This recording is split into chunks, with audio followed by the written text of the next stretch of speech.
Hello, students, and I hope you've enjoyed reading biopotentials with me in the previous two webinars. And those who are new to this series, today we'll be discussing about the physiology of electrocardiography. So we are going to deal with the basic physiology behind the formation of the various waves, interval segments in the electrocardiography. So, as you would see that mostly in the clinics, you would see a monitor which is running with all kinds of waves, and it's showing various leads. So, that may be intriguing that what is an electrocardiogram? I mean, we'll start from that very basic. So, your learning objectives for this session, especially for if there is any UG first year student, he should be able to define electrocardiography, but people who are preparing for NEET, they would yearn to learn for something more than definition of the electrocardiography. So the learning outcomes for the session is definition of electrocardiography. You should be able to describe the conduction of impulse in the heart, that it originates from SA node and how it spreads through the cardiac tissue. Then you should be able to describe the physiological basis of formation of various ECG waves, intervals, and segments. You should be able to describe the correlation between the cardiac action potential and surface ECG recording. Describe the principles of formation of various ECG leads and their electrical picture when recorded. And you should be able to describe the basic analysis of a normal ECG. So today we are going to just focus on everything on the normal book picture of the ECG. And in the next webinar, which is scheduled on 27th, we will be discussing more about the abnormal ECG, which is recorded in various cardiac diseases. So starting off with what is ECG? So what according to you is I'll have to open up the chat box so that I see what the students are typing, right? So I'm keeping the chat box open. So kids, what do you think is ECG? In simple words, what do you think is ECG? You can type your input in the chat box. It will be fun if we interact more.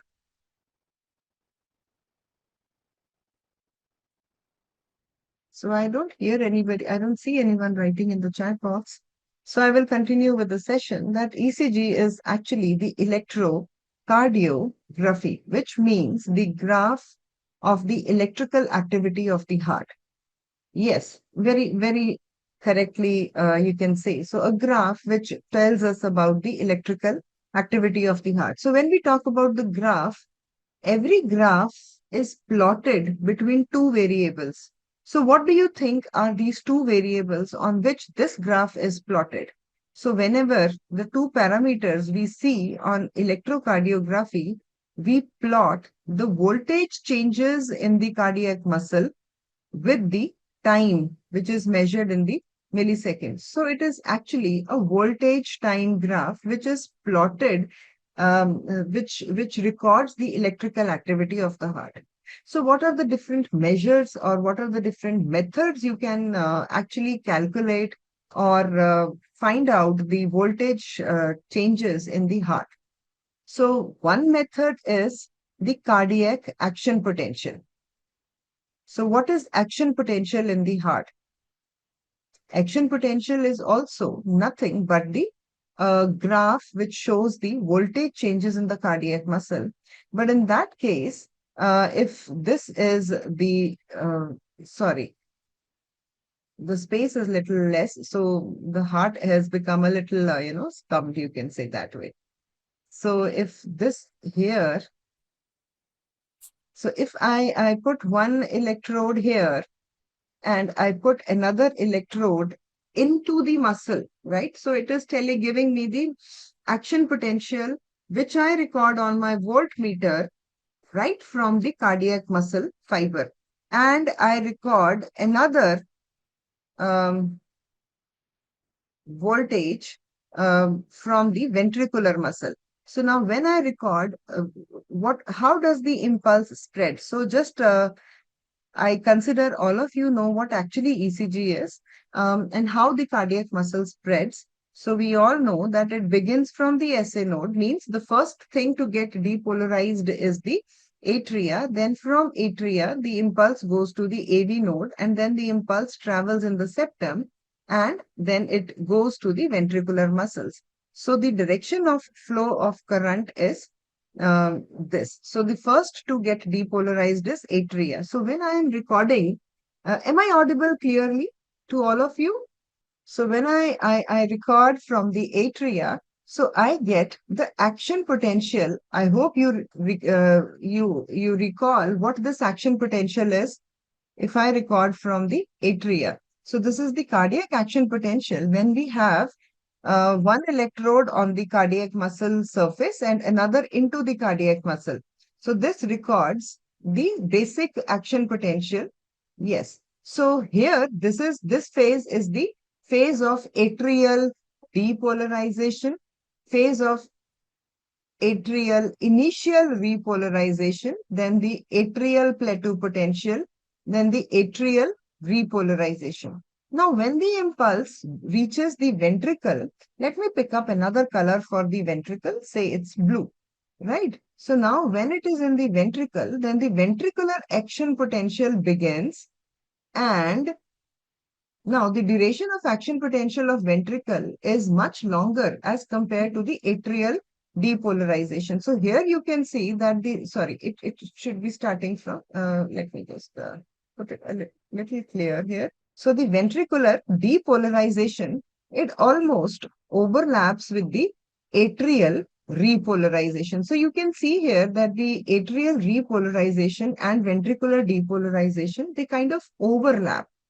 So now these action potentials are recorded directly from the cardiac muscle when we are recording the activity, electrical activity of the cardiac muscle with the electrodes, one placed on the surface of heart, another placed into the cardiac muscle, right? So since there is only one, I would say the action potentials are only formed on one side. So these are called as the monophasic action potentials. So the action potentials, they are not recorded on both sides of the baseline.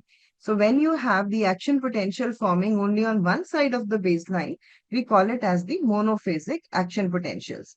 So here, the concept is that when we record the electrical activity of the heart with the electrodes in the cardiac muscle, in one electrode in the cardiac muscle, we record the monophasic action potential and we record the plateau potential. But in ECG, what do we do is we record the electrical activity of the heart from the surface of the body. Means all the electrodes are present on the body surface, none of them are going into the cardiac muscle. So, whenever I'll use the black color for the atrial components and I will use the blue color for the ventricular components. So, whenever the atrial depolarization starts, what do we get? We see the P wave.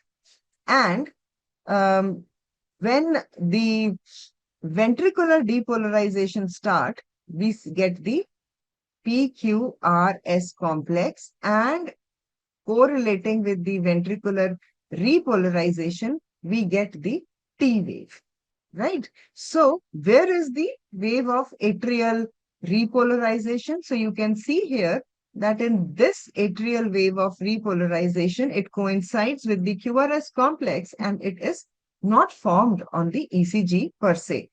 So, now this is a very, very clear depiction that the ECG is nothing but the electrical picture of the heart, or we can say the activity, the electrical activity which is going on in the cardiac muscle. When it is picked up by the um, surface electrodes, it gives the ECG. Now, one basic difference is this, that the action potential, it is what I told you right now is monophasic, but the ECG, since it is recorded from the surface of the body, it gives us the biphasic waves. Means you get the positive waves also. As you can see, all these waves, the P waves, the R wave, the T waves, they are the positive waves, whereas the S wave and the Q wave, they are the negative waves. So you see that the positive as well as the negative waveforms are formed, and hence this is a biphasic uh, recording. Any other difference apart from this you can think of between the cardiac action potential and the ECG from all that you have studied till now? This question is mainly pertaining to the students who are preparing for their NEET exam. They must think of that what are the basic differences in the monophasic recording and the biphasic recording, or we can say the cardiac action potential and the ECG.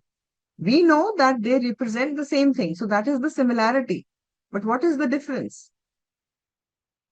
One difference I have quoted, and why it is biphasic, that also I will explain in a while. Think about the voltage of the ECG, that what happens to the voltage in the action potential and in the surface ECG. You all have seen the recording of the surface ECG. How much is the voltage of the surface ECG? Maximum voltage, how much is it? So maximum voltage of surface ECG is not more than 2 to 2.5 millivolts. Whereas in monophasic action potential, the resting membrane potential is minus 90 and it goes to a peak of around 110 millivolts. Is it clear? Am I audible now? Someone was saying, okay, right. So here you can see that the voltage, it has a larger range in the cardiac action potential as compared to the voltage of the ECG. So two differences are, so we have three differences. First is electrode placement. Second is the voltage or the magnitude of the graph. And the third thing which is different here is that your cardiac action potential is monophasic while the ECG is biphasic. Now, what is the reason for this biphasic recording?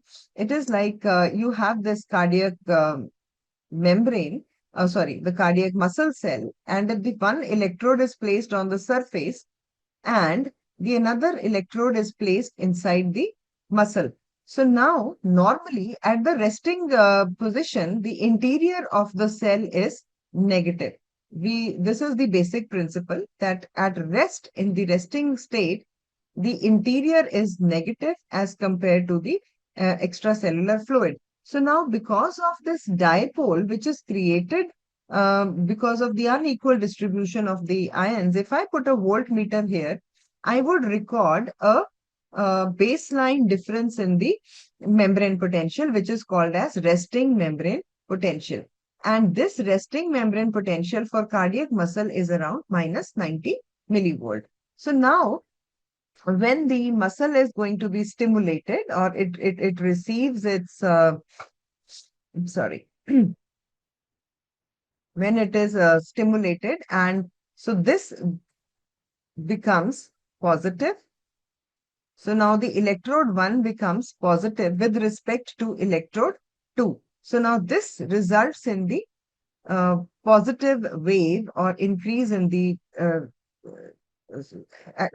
this increase in the voltage, which is responsible for depolarization.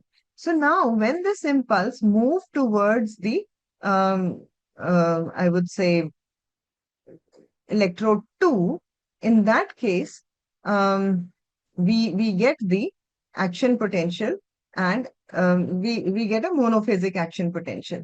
But now, what if this electrode was placed on the surface instead of being placed inside? So now this is the recording of the ECG. So in recording of ECG, both the electrodes are placed on the surface. So now this electrode becomes negative with respect to electrode 2. So now what will happen when electrode 1 is negative, you will get one, um, I would say, phase or one wave.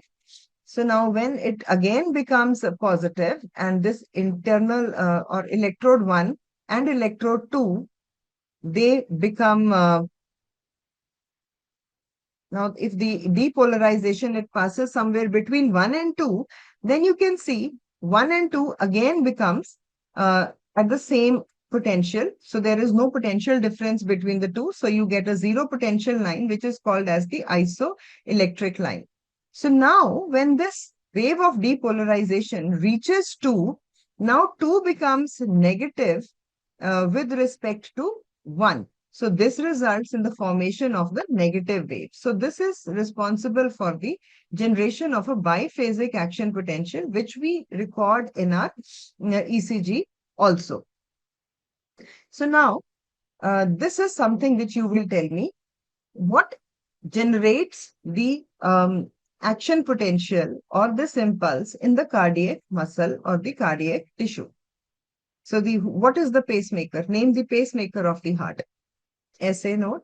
So here we have the SA node. So this is what which generates the impulse from the atria. It is located very close to the opening of the vena cava, and it gets connected to the AV node through the three internodal branches. So these three internodal branches, they are the internodal branch of we have internodal branch of Bachmann, internodal branch of Thorel, and internodal branch of Wenckebach. So we have three internodal branches. The impulse then goes to the AV node.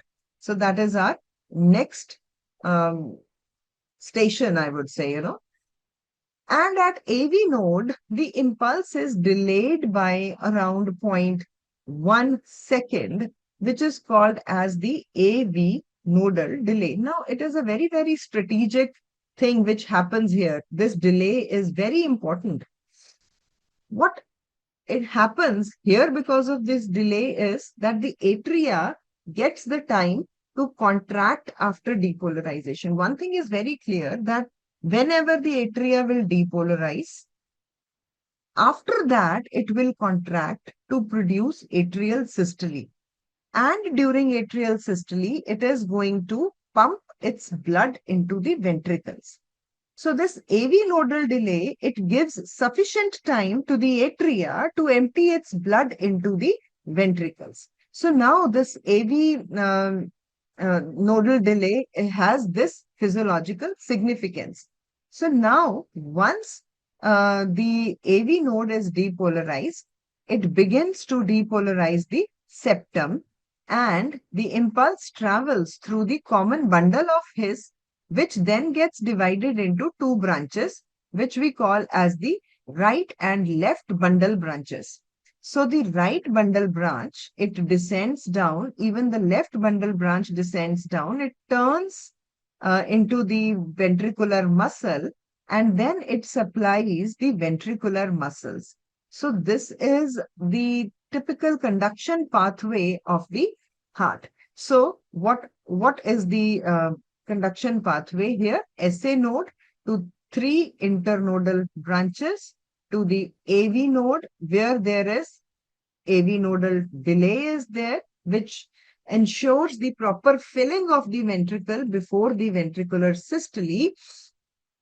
And then we have bundle of His, which divides into two branches, the right bundle branch and the left bundle branch, which then ends into the Purkinje fibers. Now these Purkinje fibers, they innervate the ventricular muscle. So this is the exact pathway of spread of impulse from SA node to the ventricular muscle fibers. So whenever the SA node, it excites or it sends the signal, you must understand that apart from sending the impulse to the AV node, it also sends the impulse into the atrial muscle. So here the right atrial muscle fibers, they lie close to the SA node. So the right atria, it has, it gets depolarized a little faster as compared to the atrial muscle, left atrial muscle, because the impulse takes slightly longer to reach the farther end of the left atrial muscle. But the atrial depolarization does not spread to the ventricle, because the only pathway for the impulse to enter the ventricular muscle is through the conduction system. The direct entry of impulse from the atria to the ventricle does not happen, because there is no connection between the atrial muscle and the ventricular muscle. So, atrial muscle is a separate syncytial mass, because the cardiac muscle fibers are, they have a lot of gap junctions and they freely communicate with one another. So, you have the entire atrial syncytium. It behaves like the syncytium, right? And you have another as the entire ventricular mass. So the impulse from the atrial fibers, they will spread only to the atrial cells, other atrial cells, and similarly from the ventricular muscle fibers, they will spread to the other ventricular muscle fibers. And we have all read in physics that the current is a vector. So if I say that current is a vector, what do you understand? Just revising a little bit of physics here before we understand more about this impulse, this dipole, this current. Because what impulse is? Impulse is nothing but a flow of current in the um, in the cardiac tissue. Yes, it has direction, and very important, it has magnitude. So a vector is a physical quantity which has both the magnitude as well as direction. So the magnitude will ensure the size or the voltage of the various waves which are formed, and the direction is going to tell us whether the recording which we are getting, the wave is going to be a positive wave or a negative wave. So we all know that the direction of flow of current is primarily in this direction, right?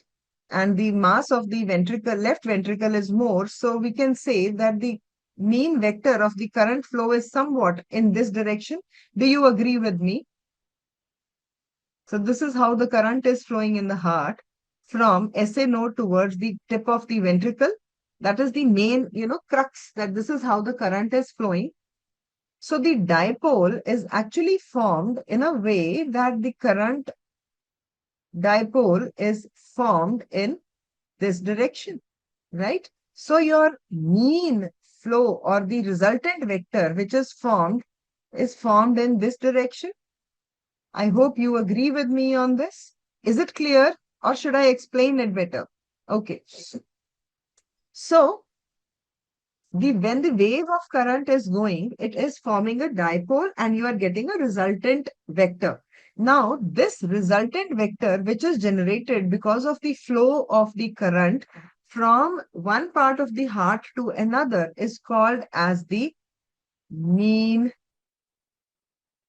cardiac axis. So this axis is nothing but the direction of the resultant vector of the heart, which is formed usually at plus 59 degrees, and it ranges between minus 30 to plus 110 degrees. So now this mean cardiac axis or a mean cardiac vector is the resultant vector of the entire electrical activity of the heart. So please remember this 59 degrees, because we are going to, this is the average one, right? So we will be quoting this mean cardiac axis at many points. So when we record ECG, there are the main thing you have to understand here is the paper. So first of all, we will, because it's a graph, as we have discussed, it's a graph between the voltage and the time. So as you can see, it is a graphical paper. It has small boxes and it has mid-size boxes. So each of this box, if you see, is 5 mm into 5 mm.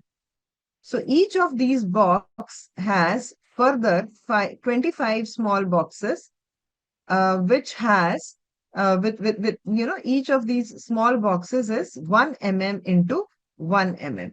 So all these calculations which I'm going to give you will be possible only if the paper speed, which is a standard set speed in all of the ECG machines.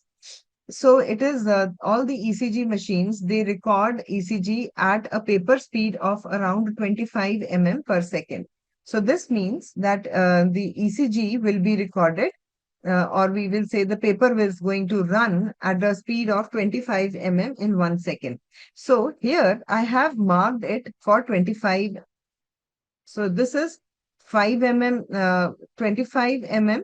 So this makes 1 second. So these are 5 boxes. 1, 2, 3, 4, 5. So 5 mm each. This makes it 25 mm. So this is 1 second. This is 2 second. This is 3 second. This is 4 seconds. So I have labeled it for another 5 seconds. So here I have shown a baseline which is not there on a paper, but I have hypothetically made it here at 0 so that you understand that this is the baseline or the isoelectric line.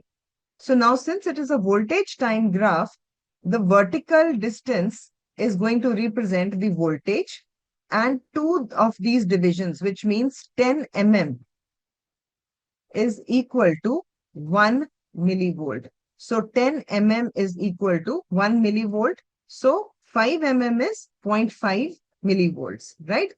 So this means one small division is equal to 0.1 millivolt. So here, if we have to see, my question here is 1 millivolt is equal to how many divisions or how many mm? I will take some time here because all our calculations are going to be based on this calibration.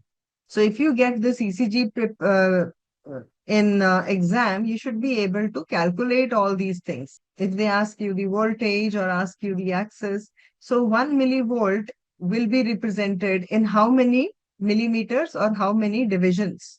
How many boxes is going to make 1 millivolt? 10 mm or 2 boxes, right? So how many of these boxes are going to make 1 second? How many of these boxes are going to make 1 second? 5 boxes, right? So it is 25 mm is going to make 1 second. Let's see a larger and a broader picture of the same ECG. I have uh, done it on the paint for you so that you understand that clearly. So now here, this one is, suppose this is 1 mm into 1 mm, and this makes it 5 mm box, right? So this is 5 mm into 5 mm box. So now let's do a division. Let's go back to the real 1 mm thing. So if we have voltage here and this is 0.5 total from here to here, this is simple thing, a very simple thing. How much each of this 1 mm, how many volts does it tell you? What is the magnitude measured by each 1 mm of this? Yes, so this is 0.1 millivolt. So if I say you that the magnitude of P wave is zero point 0.2, means it will be two such divisions. So P wave is if 0.2 millivolt. And if I say you that this 25 mm is equal to 1 second, so 5 mm is equal to 0.2 seconds, then 1 mm is equal to 0.04 seconds. Please remember this. So now this means if the magnitude of P wave is 0.2 millivolt, and if I say its duration is around 0.08 millivolt, for example, I just tell you this. So 0.4, 0.8. So this makes it 0.08. This here makes it 0.2. यहाँ से लेके we can make it 0.2. So if I have to draw a P wave, it is going to be something like this. So where I see that the duration is 0.08 and the magnitude is around 0.2 millivolts. Is it clear to all? Because we are actually going to draw the ECG on this paper so that you understand it better. So if I end up drawing the ECG for you, before that, I would like to discuss the various components of ECG with you. So when we have to draw ECG, when we are reading ECG, you should know that there are various waves, intervals, and segments on ECG. So we read the spread of cardiac impulse. So the first thing to get depolarized, so here, please do not use the word systole. Systole means the contraction. So all these waves do not represent systole. The correct word to use here is depolarization because it is the electrical activity and repolarization. So you should stick to using these words in your answers. So please do not use the word systole. So now, again, going back to the sequence. So first of all, what is the sequence? We have the atrial depolarization.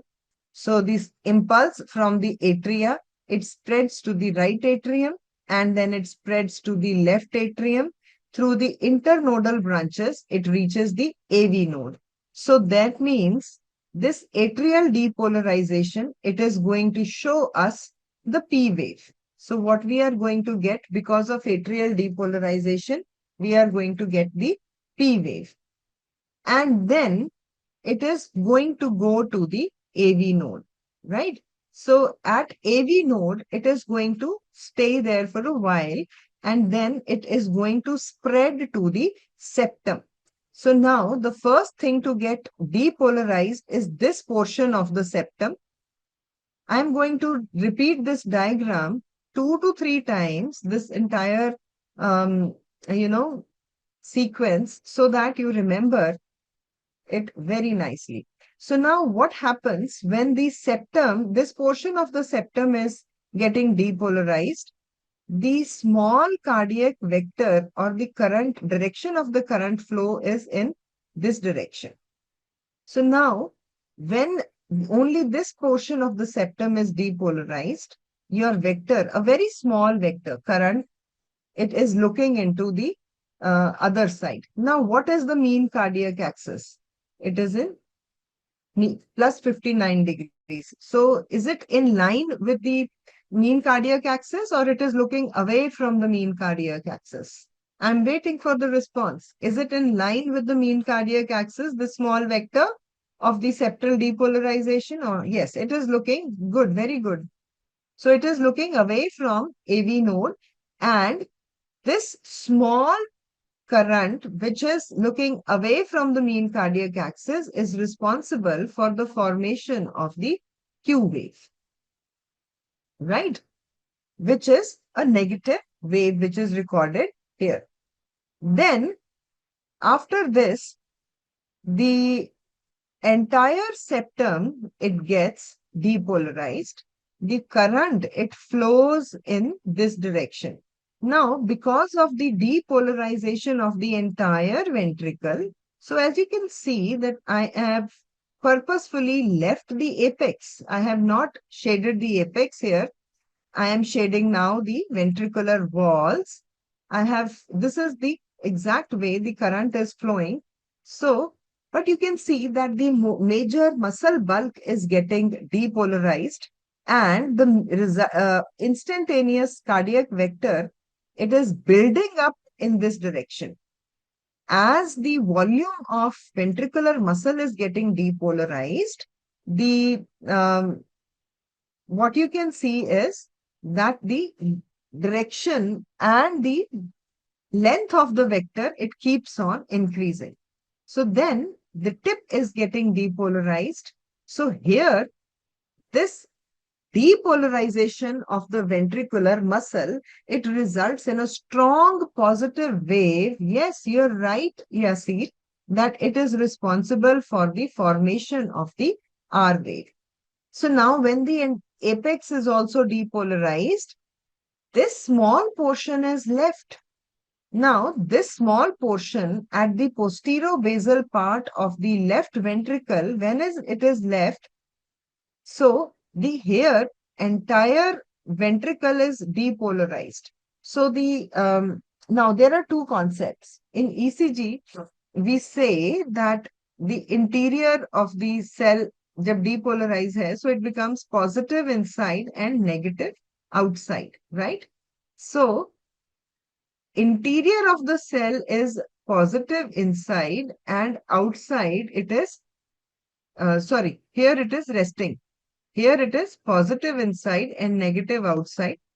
So this is still at the resting membrane potential, right? So because of this, the vector, it points towards the base of the heart. So this is the posterior basal part of left ventricle. So when only posterior basal part of the left ventricle is left and the entire ventricle is uh, depolarized, then the small vector, very small vector, it looks towards that part, again, which is looking away from the mean cardiac axis, it forms the S wave. So now when the even the posterior basal part of the left ventricle, it gets depolarized. This is the last, this is an MCQ, by the way, that the last part to get depolarized is the posterior basal part. Now, when the entire heart is depolarized or entire ventricle is depolarized, at that time, there is no flow of current which is happening in the so this just got erased. So now the entire ventricle is depolarized. So there is no dipole which is left. So when there is no dipole left, there will be no flow of current. So then at this point, there is no flow of current. So when both the electrodes, they are placed in such a way that there is no flow of current. So what will the electrodes record? What will be the voltage which is recorded by these two electrodes? So now this is somewhat equal to, this is the cardiac muscle, and both these electrodes, they are at same potential. And there is no flow of current. The entire muscle, it is depolarized. Both the electrodes are at the same potential. So now what will be the voltage recorded by these potentials, these electrodes? So it will be recording the isoelectric line, means no flow of current, or the ST segment. So now, yes. So looking into this, we have now the repolarization will begin. So you will be surprised that the repolarization begins from the apex. So it begins from the apex. So now when the first part to get repolarized is the apex. Now here, the instantaneous vector is still in the direction of mean cardiac axis. So this results in the formation of T wave, which again is a positive wave. So it is a rule of thumb that if R is positive, then T will also be positive. If R is negative, then the T will also be negative. This means whatever is the direction of R wave, the T is going to follow the same direction, right? So now, seeing this, let's now comment on the various waves which are formed. What is a wave? So here, if you see the ECG, this flat line which you see here, here, here, and here, this is called as the isoelectric line. So what is the physiological significance of this isoelectric line? So whenever you record an isoelectric line, this means there is no flow of current between two electrodes, right? So there is no flow of current between two electrodes.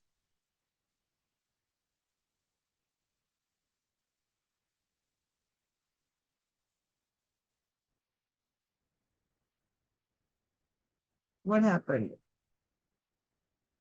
I need to, yes.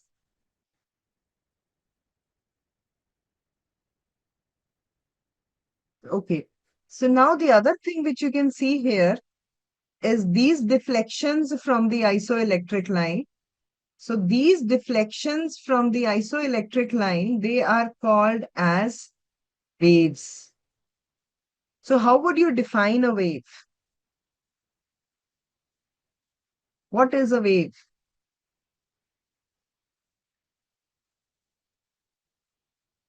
I'm waiting for the response.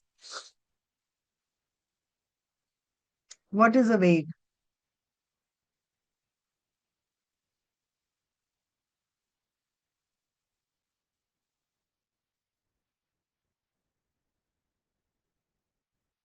So wave is any deflection from the baseline, may be a positive deflection or a negative deflection. It is called as a wave, right? So you have a baseline, anything which goes up or anything which goes down from this baseline is called as the wave. So this is a simple definition of a wave, right? And the length of the isoelectric line, when you do not include the wave, is called as the segment. So this proportion of the isoelectric line, when you exclude the wave, is called as the segment. And the portion on the isoelectric line, when you include the waves in it, it is called as the interval. So there are basic differences between the wave, the segment, and the interval. So whenever you just record the isoelectric line without the waves in it, it is the segment. When you record a duration of the isoelectric line, including the waves, is an interval. And when you record the deflections only, or that is called as the waves. So now let us um, label all the waves, intervals, and segments on this particular ECG. So first of all, labeling the waves. So this wave, the small wave is called as the P wave. This small deflection is called as the Q wave. This peak is called as the R wave. This deflection is called as the S wave. And this deflection is called as the T wave. Right? So these are the main deflections. What is the physiological cause or the basis of the formation of the P wave is, I'm waiting for the response. P wave is formed because of, I will talk about the U wave a little later, Yasir. First of all, let me finish the basic main waves which you are supposed to know about. Okay, so this is the wave of the atrial depolarization. Then the Q wave is abhi humne discuss kiya. So what is the main cause of the Q wave? So QRS is basically the ventricular depolarization. But if we have to further split it, the Q wave is formed because of the septal depolarization, and R wave is formed because of the depolarization of the entire ventricular mass. S wave is formed when the entire ventricular mass is depolarized except the posterior basal part of the left ventricle. So here, that is the S wave. What is the physiological basis of the T wave? It is the wave of ventricular repolarization. Right? Now, let us see the various intervals and then we will talk about the segments. The main important intervals are the PR interval. So now this includes the waves. So this PR interval is marked from the beginning of the P wave to the beginning of the R wave. So this is called as the PR interval. So next interval which we are interested is the QRS duration. The next interval which we want to see is the QT interval from the beginning of the Q wave to the end of the T wave. So now this is the QT interval. Now here, this is the RR interval, right? And then we have the um, we can say, I think ST interval we can keep, right? So at the from the tick of the S at the end of this, so we have the ST interval. So now what is the first of all, we'll talk about the physiological significance of each of these intervals, that why these intervals are there. So the first one is PR interval. What does it denote? What does this PR interval denote? So here, this is atrial depolarization to the beginning of ventricular depolarization. So this means it tells us about the conduction time, because atrial conduction begins at the same time. I mean to say that the conduction through the internodal branches begins at the same time when the atria begins to starts getting depolarized. The impulse spreads almost at the same time. So the duration of this PR interval is around, so now you can take down the durations. This is around 0.12 to 0.20 seconds. So if your paper speed is around 25 mm per second, this duration should be covered in around 3 to 5 mm. So this is how you can, remember this. So here also it is around 6 mm, right? So 3 to 5 or 3 to 6 mm, it should be able to, cover up. So the duration is around 0.12 to 0.20 seconds. And the physiological significance of PR interval, it denotes the conduction of the impulse from SA node to AV node. And also it denotes there is an AV nodal delay. So the physiological significance is the AV nodal delay. It ensures the proper filling of the ventricle before the ventricular systole. Okay. So it gives the space to the ventricle to get filled up. So now this is one of the very important significance of the physiological significance of PR interval.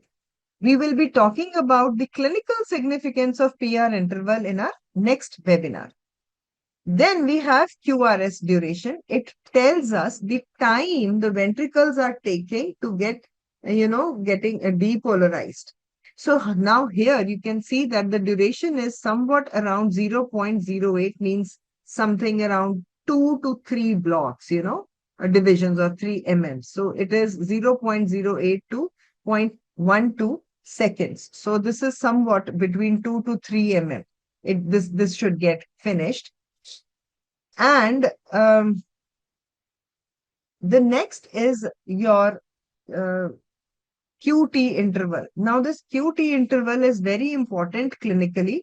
So, this denotes the entire time for which the ventricle is depolarized and then it is repolarized.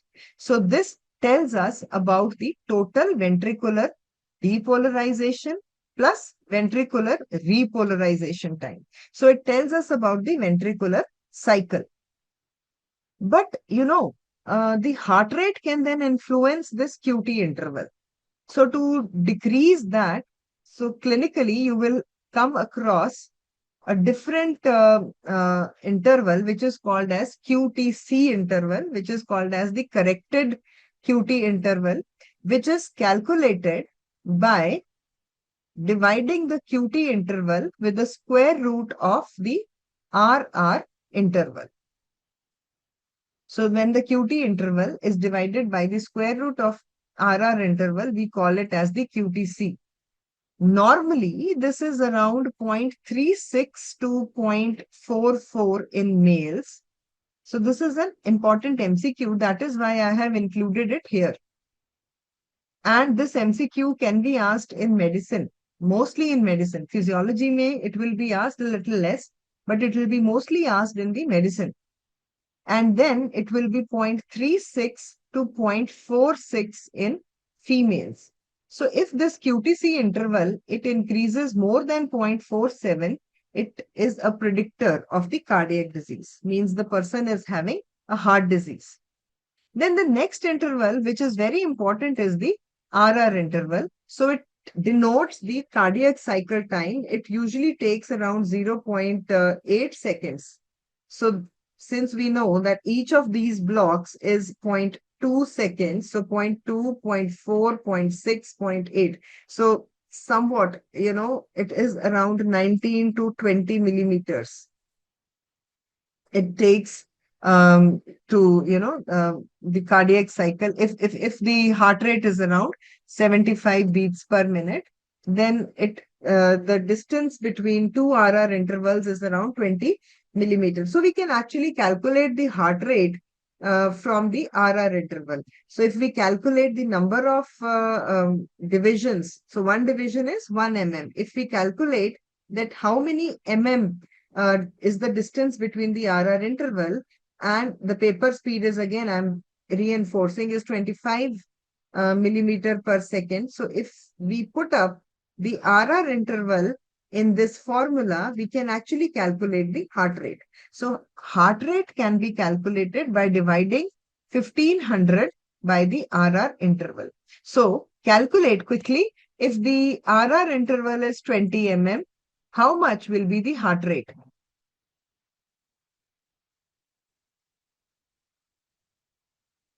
How much will be the heart rate?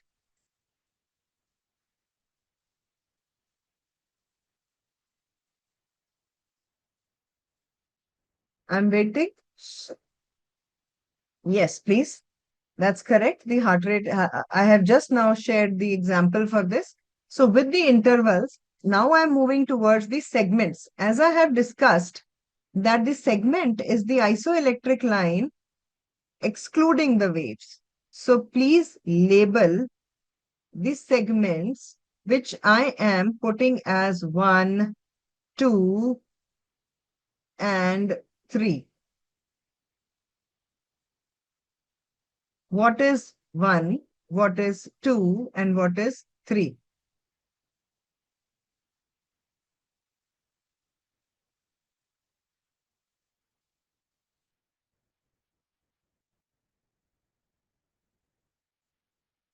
One is,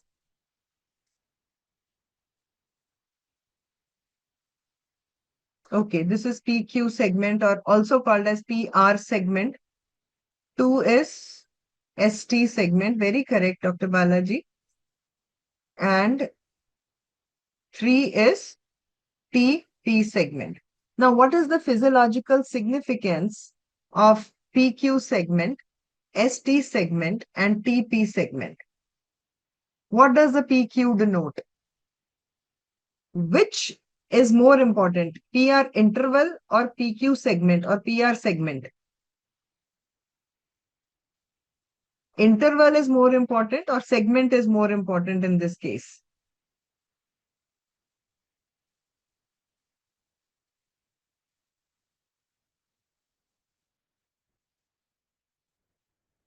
So in case of PQ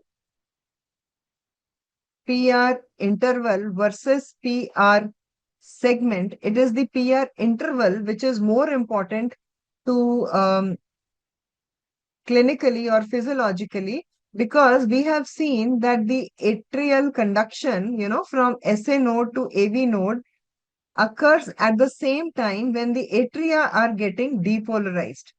So only PQ segment is not that important or relevant. So it is the PR interval which is more relevant in terms of the physiological significance or the clinical significance. Next, we move on to the ST segment. So what does this ST segment denote? What does it denote? Which period of the spread of cardiac impulse is denoted by this ST segment? So this is at the end of the ventricular depolarization and before the onset of the ventricular repolarization. So it is a period of no flow of current. So when the entire ventricle is depolarized and there is no flow of current happening in the ventricle at this particular time. So if you see at this junction where the S and the T wave, oh, I'm sorry, what happened? Chalo. So this is at the junction of the S and T wave. This point is called as the J point. This point is called as the J point. So we have the the S and the, so we are excluding the waves. So here it is called as the ST segment. So the point at the beginning of the ST segment is called as the J point, and this J point lies on the isoelectric line. So what is the clinical significance of the ST segment? So if this ST segment, it gets elevated, or even if it gets depressed from the baseline, it shows the abnormal conduction. What abnormality is there? That we will discuss on 27th. So the next is our TP segment. So at the end of the T and at the beginning of the P, so this period is the time when the entire ventricle is at the resting state, right? Rather entire heart, not even the atria or ventricle, everything is polarized and there is no flow of current. Hence, this entire phase, it talks about no flow of current and on the isoelectric line. So one of my participants, they asked, ma'am, you did not mention anything about the U wave. So normally U wave is not seen, but sometimes a small deflection can be seen at the end of the T wave. It can be even, it can happen a very small wave there. So this U wave, it tells us about the depolarization of the papillary muscles, which occurs at the end of the it's the repolarization of the papillary muscles of the ventricles. So with this, we have done the various waves, intervals, and segments. And let's reflect back a small quiz time. Name the waves seen on ECG. Start from the first wave. You will type and I will write here. Let's reflect back. The first is the P wave, yes. And then what is the next wave we have? Then we have the QRS complex. What is the next wave? We get the T wave. Now, why are these waves formed? P wave is formed because of QRS complexes and T wave is, right? Now let's reflect further. Name the intervals which you see on ECG. You will type the intervals. I will write them here. PR interval, very good. Then which another interval you know about? Okay, QT interval is very important. Then you have QRS duration. We don't call it as interval, we call it as QRS duration. Then one very important, yes, Shraddha, you have written it well. RR interval. And then we have ST interval. So what does it denote? PR interval. What is the significance of PR interval? What does it denote? It denotes the spread of impulse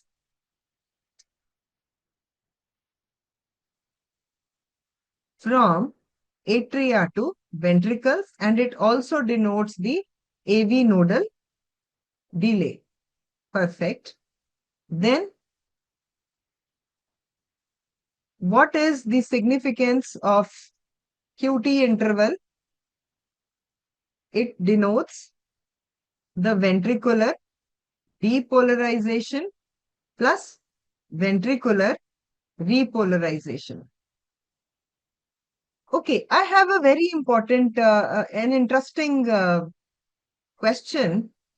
What will happen in a patient with long QT syndrome?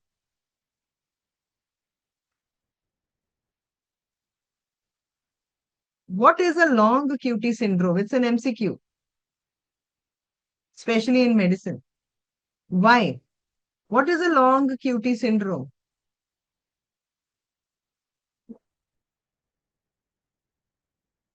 So long QT syndrome is a patient in which the ventricles are taking, I am just talking about the basics, you know.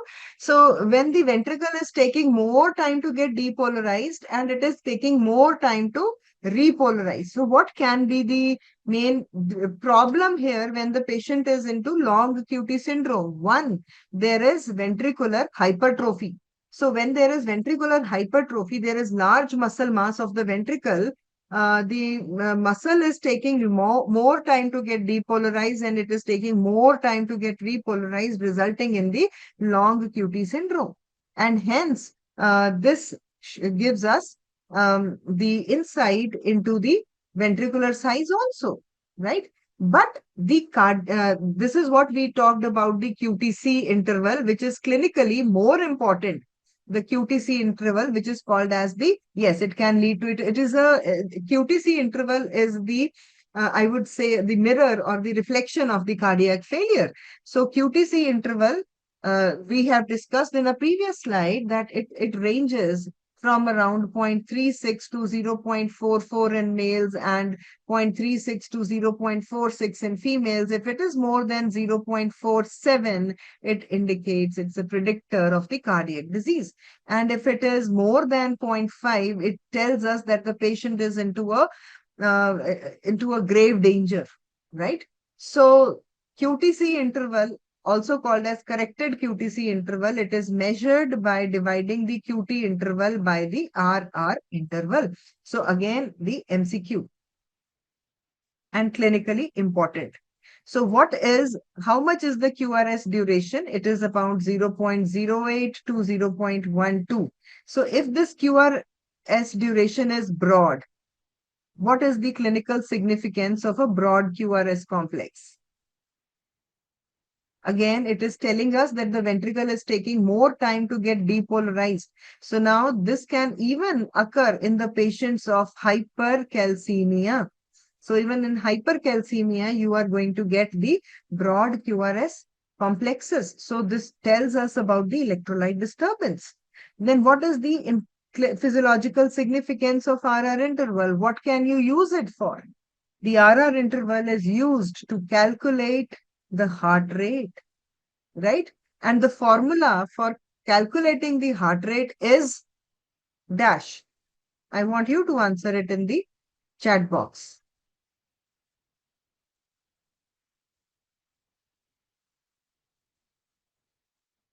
The formula to calculate the heart rate is 1500 divided by RR interval in millimeters or the small boxes.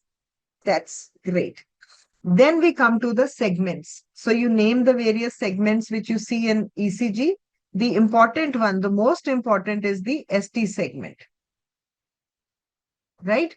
So the ST segment, it denotes the time when no current flows through the heart, and it is at the isoelectric line. The beginning of the ST segment is called as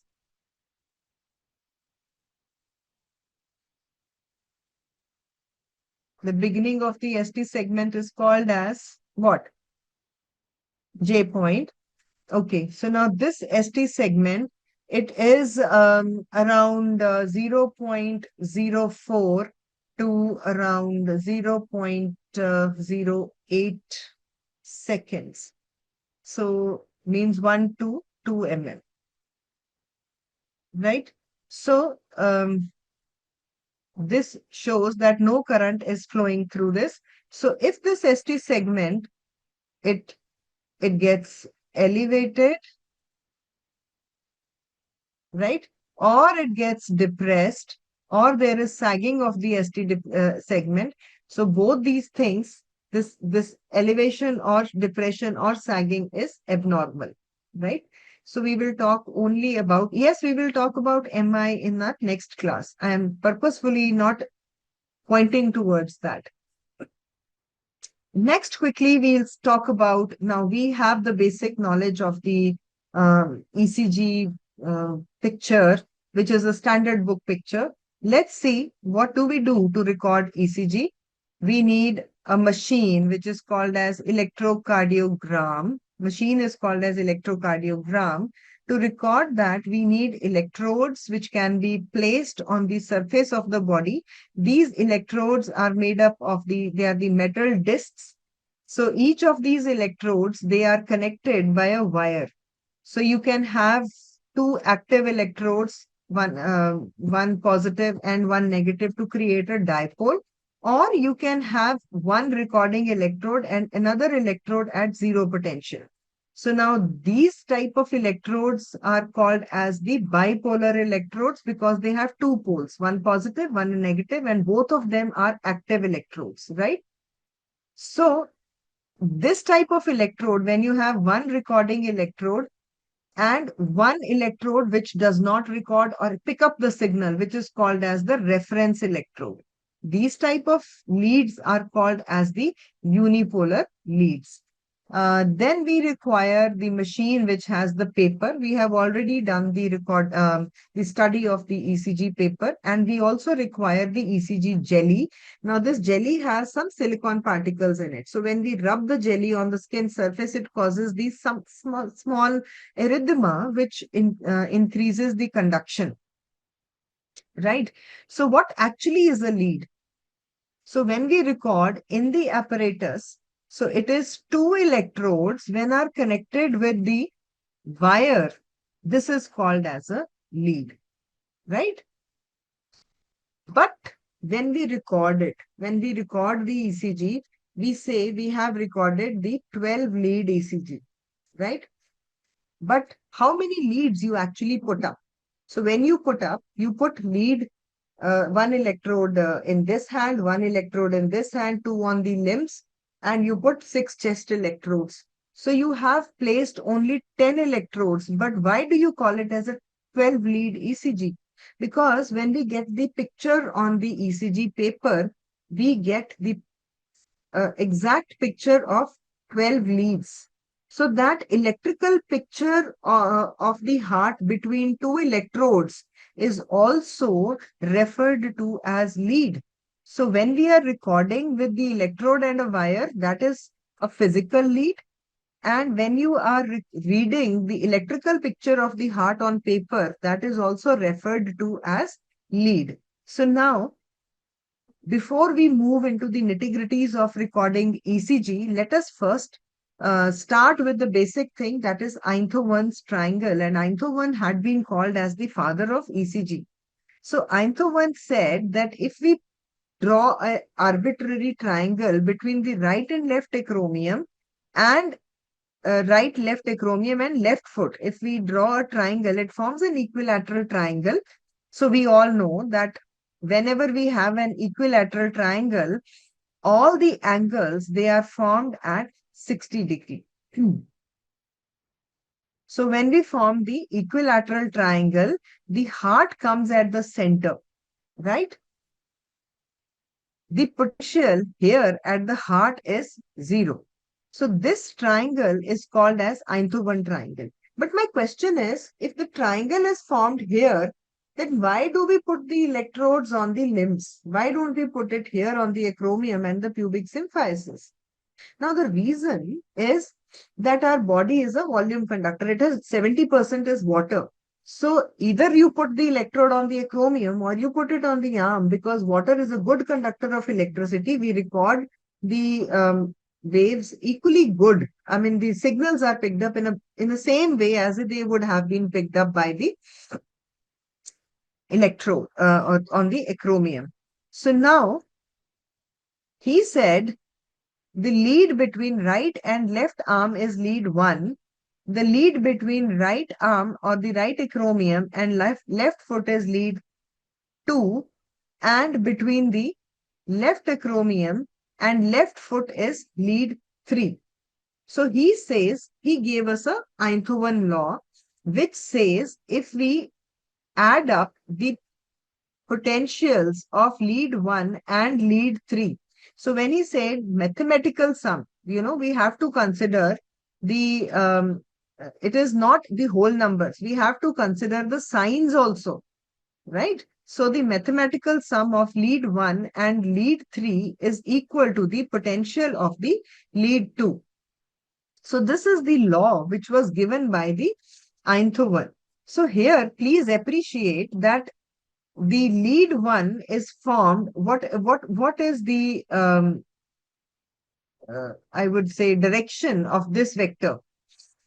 What is the direction of the lead 1? Because we know that current is a direction, is a vector. So if this is the magnitude, it's ought to have a direction. So what is the direction of lead 1?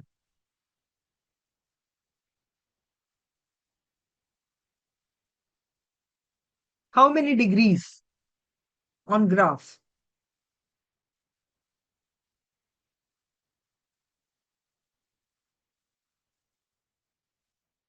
I'm waiting for the response. How many degrees on the graph? It's 0 degrees, right? And lead 2 is it's formed at 60 degrees, right? What is the direction of mean cardiac axis? 59 degrees. Okay. And then what is the direction of lead 3? It is around 120 degrees. Okay. So with this baseline, basic law, now please tell me what is Einthoven's law? We've just now discussed. Fill in the blanks. Lead 1 plus lead. What should I write here? Okay. Lead 3 is equal to magnitude of lead 2. So he also said that the mathematical sum of all the leads, the resultant is 0. So he also said that if we know the magnitude of any two leads, we can calculate the magnitude of the third lead. So this is a typical 12 lead ECG in which we have lead 1, 2, 3, AVR, AVL, AVF, and the 6 chest leads. So we have 3 bipolar limb leads. So what makes I'll just take a moment here. Okay, I will use this slide to discuss the leads. So when we talk about the leads, so there are two type of the leads which we have just now discussed. We have the bipolar leads or we have the unipolar leads. So in bipolar leads, there are two active electrodes. So we have lead 1, lead 2, and lead 3, which are the basic leads which are formed in the Einthoven triangle. So it has one positive and one negative terminal. So there are two type of unipolar leads.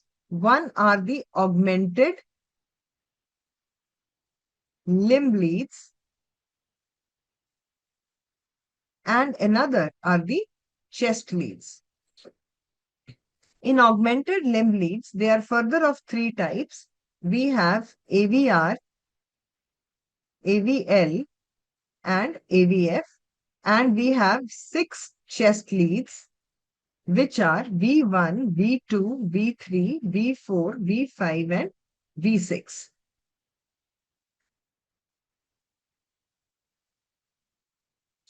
So all these leads, they make up the total 12 lead ECG. I will come back to this 12 lead ECG after I have discussed all the leads with you and what you are expected to see in each of these leads. So here you can see that the lead, it's in this direction. The right arm is, the right acromion is at negative. The left acromion is at positive. The flow of current is from right acromion to left acromion at 0 degrees. And lead 2 is between right acromion to left leg. The flow of current is towards the left foot. And it is at, we have just now discussed, at 60 degree, and lead 3 is at 120 degree. Now we have three unipolar limb leads. So again, we will talk about the Einthoven's triangle. This is the heart here. Talking of AVR. So in augmented limb leads, the active electrode is at the right arm. The indifferent electrode is formed by averaging the rest of the two electrodes.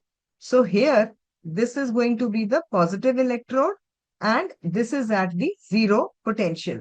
The resultant vector is in this direction, right? So now here, your mean cardiac axis is in this direction. So again, the direction of AVR is opposite to the mean cardiac axis. Let's talk about the AVL.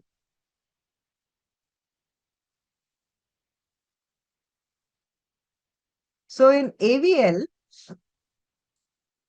the active electrode is in left acromion and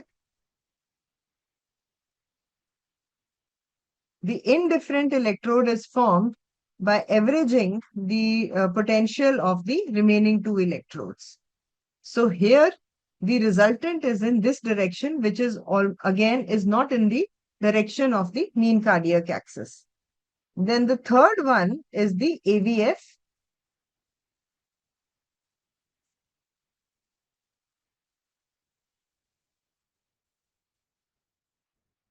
Where the resultant is towards the foot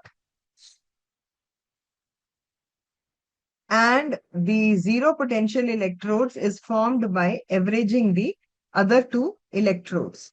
So here it is at the direction of plus 90 degree again, which is close to the mean cardiac axis. So with this, and then we have the 6 chest electrodes which are placed over the chest. So here in this diagram, you can see that V1 is placed 2.5 centimeter to the right of sternum in the fourth intercostal space. Then we have V2 again 2.5 centimeter to the left of sternum in the fourth intercostal space. Then we place V4 in the fifth intercostal space at the mid-clavicular line. V3 is placed between V2 and V4. V5 is placed in the anterior axillary line at the fifth intercostal space, and V6 is placed in the mid-axillary line in the fifth intercostal space. So here, when we place this, so you can see that the V1 and V2, they are looking at the right side of the heart. V3 and V4 are looking at the inferior border of the heart, and V5, V6, they are looking at the left walls of the heart. So here we have converted it into the this Einthoven's triangle. I have tried to, put it in the hexagonal system. So you can see the lead 1 is at 0 degree, lead 2 is at 60 degree, lead 3 is at 120 degree of the Einthoven triangle. So now if you see, this is your mean cardiac axis at 59 degree. So here you have the AVR, which is formed here at 210. This is AVL, which is formed at minus 30 degree, and this is AVF, which is formed at plus 90 degree. So with this, my question to you is, if you see this hexagonal system, Which lead is going to have the maximum voltage? My first question. The answer I require from you. Which lead is going to have maximum voltage? C with respect to mean cardiac axis. Lead 2, very correct. And which lead is going to have the inverted pattern because it is opposite to the mean cardiac axis?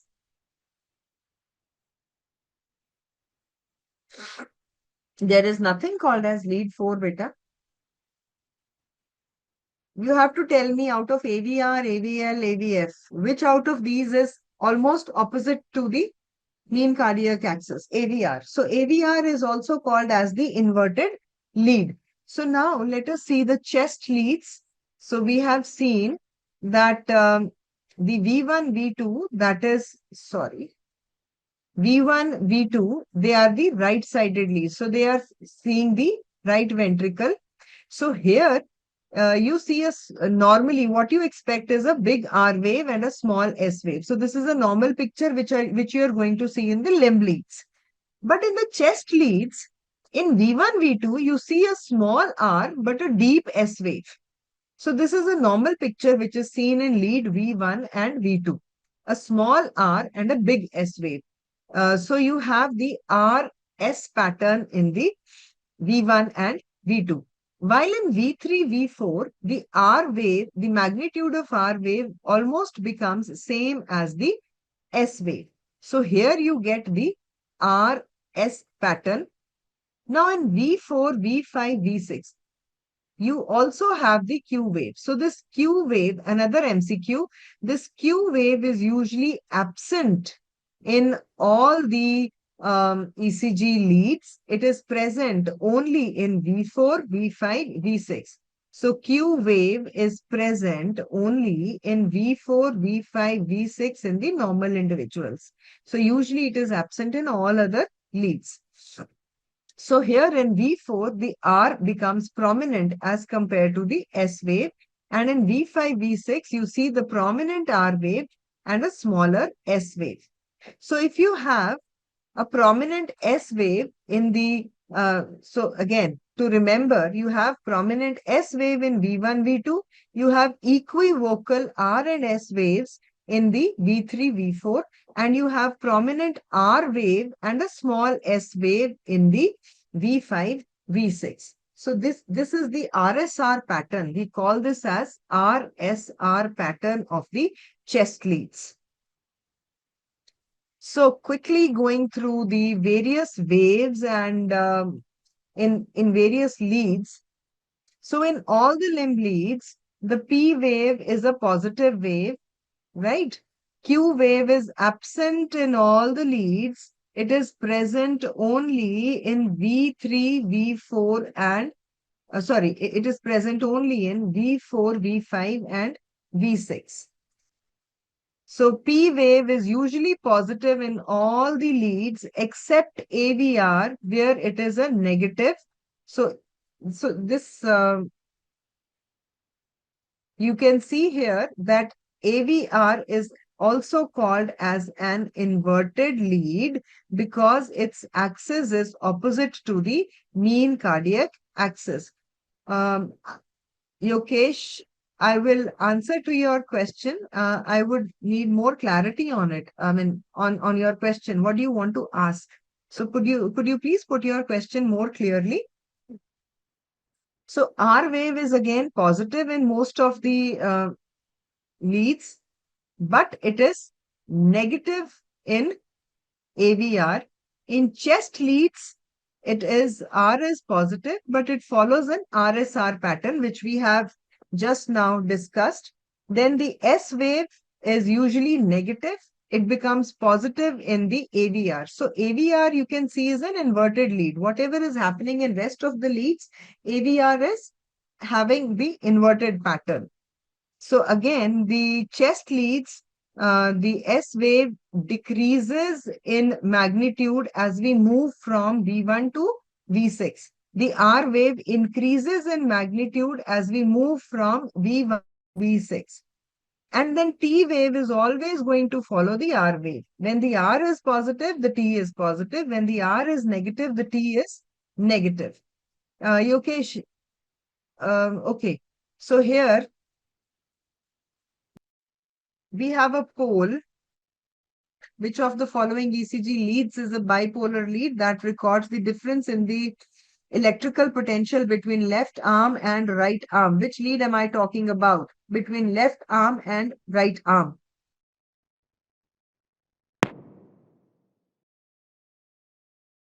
What is the term for upward deflection of ECG waveform that represents ventricular depolarization? A very simple question. What is the normal duration of PR interval in an adult ECG? Which one of these will show RS pattern on normal ECG? Which lead? They must have voted. So it is lead 1 is going to show you small r capital S. Even lead V2 will have small r capital S. But if I have to choose, the best will be seen in lead 1 because in lead 2, R will grow a little more as compared to the lead 1. Lead V3 and V4 will have equal R and S pattern. V5, V6 will have a dominant R and a smaller S pattern. So that is it. I wanted to show them this lead. So as you can see, kids, this here is the R and a dominant S. So this is the R S pattern. So here the R has increased in size, the S has decreased in size, but still it is R S pattern. See the V3 where R has almost become equal to S. So this is an equivocal response. So here see a small Q, a big R and a small S. Again you have a Q, R, S, S और छोटा हो गया. Then again you have a Q, R, S, and you see a positive T wherever the R is positive, right? You can see a follow-up of T. And also you see that the T is almost twice as big as the P wave. So whenever you are drawing or finding out a P and T, make sure that T is almost twice as big in magnitude and duration as the P wave. So here again, you see a very small P wave. You see the QRS complex. The Q is not very much visible in any of the leads. And then you have a T wave, right? Which is again positive. Also appreciate this inverted AVR where the P is negative, the QRS complex is inverted and the T is inverted. So this is your inverted AVR. So in AVL, you can see it is at, you know, sorry. So here it is at minus 30. So you can see that again, the R and S are almost, S is quite deep here. And in AVF, you get a positive P, then you have a positive QRS and a positive T wave. And also appreciate a good voltage, which is seen in the lead 2, because it is in the direction of mean cardiac axis. So whenever you next see a normal ECG, what all you are going to see there is what is the pattern of the waves, whether they are upright, they are inverted. So this is the normal pattern which you have in front of you. You will see the pattern of the waves. You will quickly study the duration and the magnitude of the waves.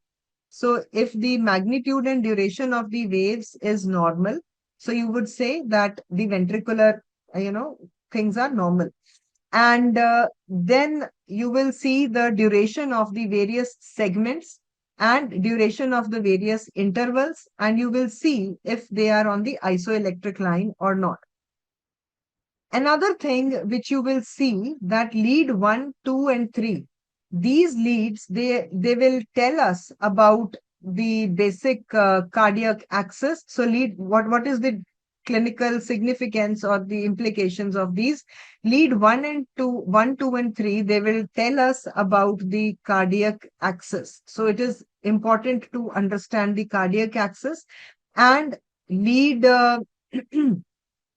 these chest leads, they talk about these chest leads, they are important as they tell us about the cardiac hypertrophy. Ventricular hypertrophy is determined by the chest leads. They also talk about the myocardial damage that is best seen on the chest leads, that which wall is damaged, because these leads, they look into, look towards the left heart, inferior heart, and the right heart. So they tell us about the myocardial damage and even the cardiac hypertrophy. Then the rhythm, the arrhythmias, which are best seen in the limb leads, and the augmented limb leads, they are important in again talking about the cardiac arrhythmias and the other hypertrophies and the other diseases. But primarily, we look towards the chest leads for the cardiac diseases in terms of hypertrophy and MI. So we mainly resort to the chest leads. In medicine, you will also be studying about the posterior chest leads, which I am not discussing in this particular class. The other type of ECG leads are the posterior chest leads and the right-sided heart leads. So with that, we come to an end of my session. If you have any questions, we can take up your questions.